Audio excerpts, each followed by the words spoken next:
Oh,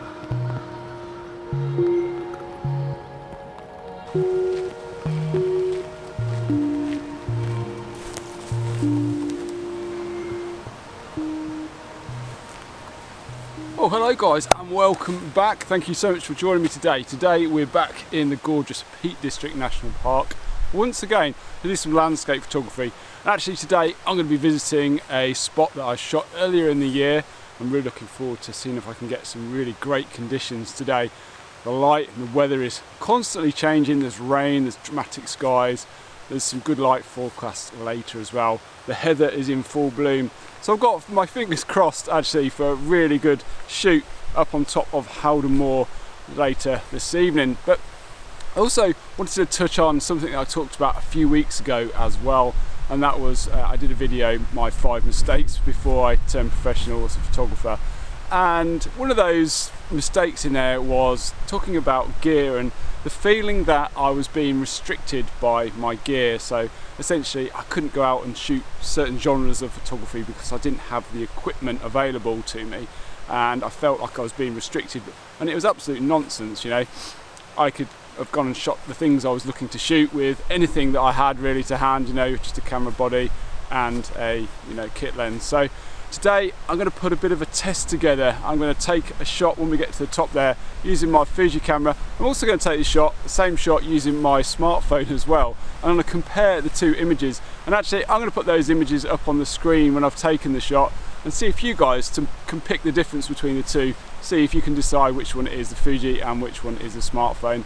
A bit later on I'm also going to go back to the studio and print those images as well and put the prints side by side, see if we can tell a difference in the prints as well. So I think it'd be a really cool little experiment, and maybe a bit of an experiment to see if gear really does matter that much.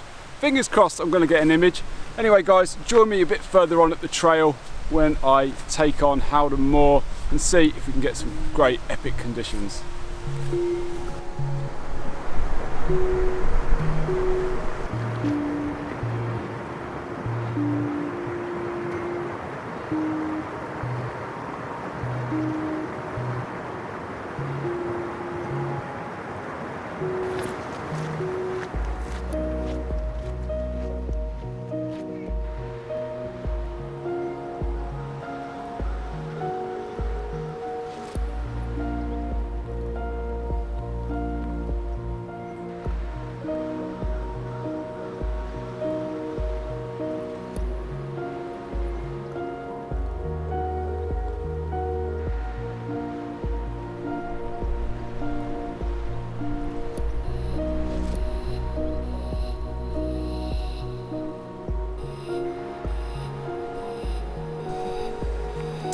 What a lovely walk that was. So we reached our destination guys, fantastic location up here on Howden Moor. So I'm going to grab some dinner because I've still got a couple of hours before the light actually dips down to hopefully cast some golden light on the stones we're going to be photographing today. Now actually on the way up, the heather is a really vibrant purple colour, as you might have been able to see from some of the footage earlier. But up here on the summit of Howden Moor, the heather is not so vibrant, not so bright, and it's very, very patchy. And I think that's mainly due to the fact that we've had some really heavy weather recently, some strong winds and some very, very heavy rain as well.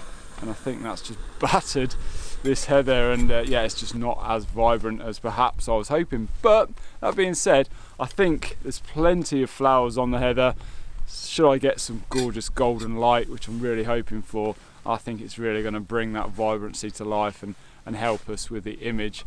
I'm going to get some dinner now, stop waffling on, and then we'll get set up. We'll get the cameras set up in location, and yeah, get the camera and the smartphone set up and see what we can come up with.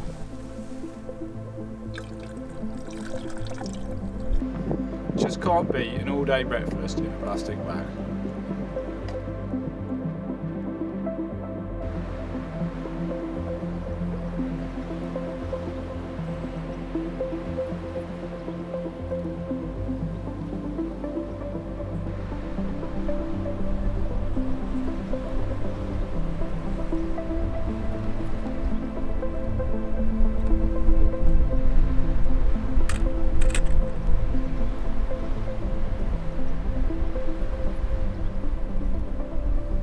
So, dinner was absolutely fantastic. But I've got the cameras set up now, pointed at these two amazing outcrops of rocks. It does look absolutely fantastic, it really does. Shame about the heather not being in full bloom. Maybe I've missed it, or maybe I'm too early. I'll probably never know. But anyway, yeah, the composition looks great. I've got the smartphone set up and also the Fuji set up. Slightly different places because the focal length is a little bit different on the lenses, so that's the only difference really.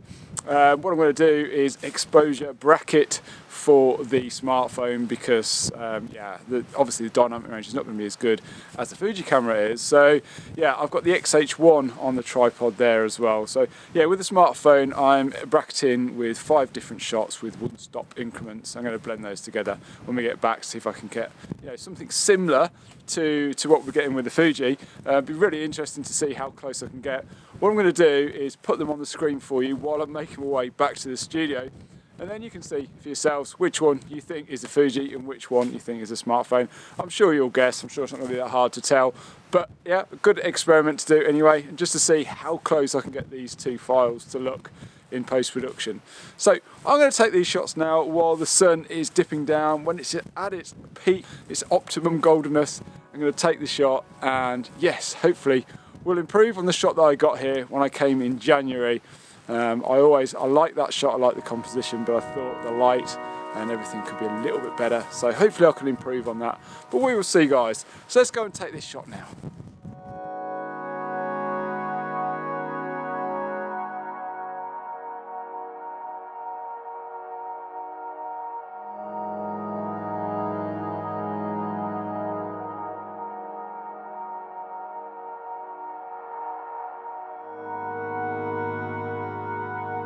I'm sure you guys would have been able to tell the difference between the two images, but if not, here they are again. The Fuji image is on the right and the smartphone is on the left. Now I have to say, I'm pretty surprised how close I managed to get the smartphone. I did think it would be, a night and day difference, but it's fairly close at this size, I'd say. Obviously, if we start to zoom into the image, the smartphone's flaws become more apparent. That's only to be expected. The perspective is slightly different as well due to the wider lens on the smartphone, but this is as close as I could get it in camera. Now this video isn't really about which image is better, and neither is it meant to be a comparison. It's really meant to prove that we shouldn't let gear restrict what we do in terms of landscape photography. For me, the hike, the experience, the landscape itself is as important as taking an image. So to feel restricted by not owning the latest and greatest gear would definitely be counterproductive. Now, last week, during my visit to the Lake District, the 2 images I shot there were taken on a camera that's now 4 years old, the X-T2. This is 2 generations back from the newer model, the Fuji X-T4. Now, does it mean it takes worse photos? Absolutely not. I think what the smartphone proves is that, with careful consideration to light and composition and a bucket full of patience, we can enjoy the wonderful art that is landscape photography with just about whatever we have to hand. Just get out there, enjoy the process and the adventure that, this wonderful world has got to offer. Now let's take a look at these prints, and to be honest, at arm's length, we've got them here. They look very, very similar. It's only when we get up close and personal to them that we can, really tell a difference. Both look great on A4, so it really shouldn't deter you from going out and shooting, even if you only have a smartphone to hand. Now, I should point out that it took me about an hour of editing to get the smartphone image to look similar to the Fuji file. I also bracketed it with 5 different exposures, whereas the Fuji is just 1 image. But if you have your phone on a tripod, you should be able to get great results. Now, just in case you guys are wondering, my phone is just a mid-range, Samsung model. I think it's called the A51. It's nothing flash at all, it really isn't.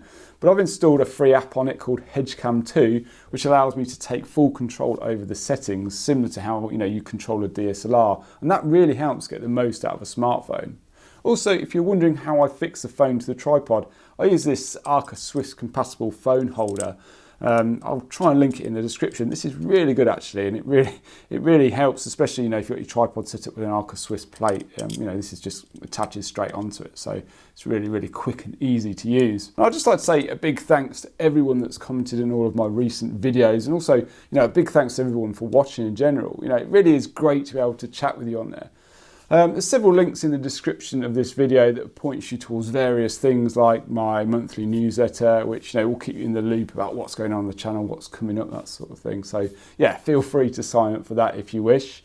But that's it for this week, guys. Thank you so much for watching, and I will see you next week.